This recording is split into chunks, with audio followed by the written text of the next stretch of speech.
अरे बेटा बस भी करो। क्या तुम जब से स्कूल से आई हो कहानियों की किताबें लेकर बैठ गई हो?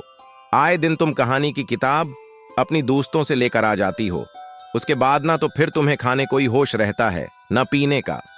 बस तमाम तो जय इसी किताब पर होती है। चलो रखो उसे और चुपचाप सो जाओ। कल सुबह स्कूल भी जाना है। उम्मी बस 5 मिनट में कहानी खत्म होने वाली है। फना ने जवाब दिया। फना सोने के लिए बस्तर पर लेने ये सोच रही थी कि क्या सच में परियां होती है या सिर्फ कहानियों में ही ऐसा होता है। काश इसके पास भी कोई प्यारी सी परी होती जिसके साथ वो खिलती बातें करती। ये सब सोचते सोचते उसे नींद आ गई। इसने देखा कि उसके कमरे में अचानक एक सफेद रोशनी हुई जिससे उसकी आंखें चंधिया गई।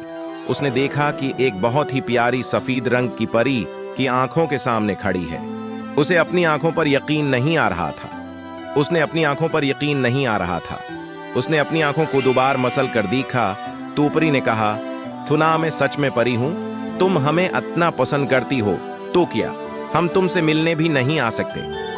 थुना ने कहा, सफेद परी आप बहुत प्यारी हैं, क्या आप मुझे अपने मुल्क की सैर करवाएंगी? सफेद परी ने कहा, ठीक है चल वो चले।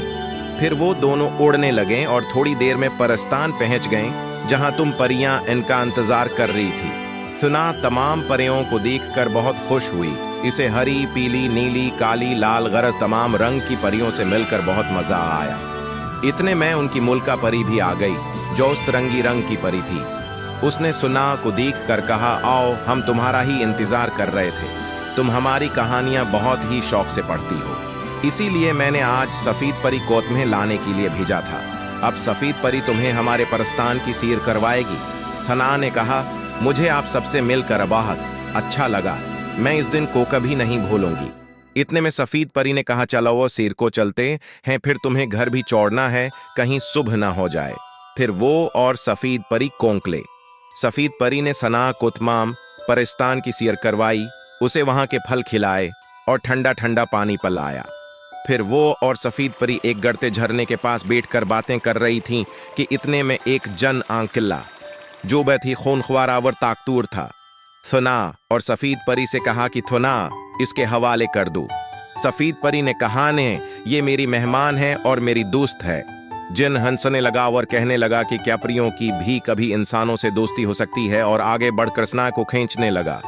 थना ने कहा, कुछ नहीं, उसने एक बड़ा ख्वाब देखा लिया था।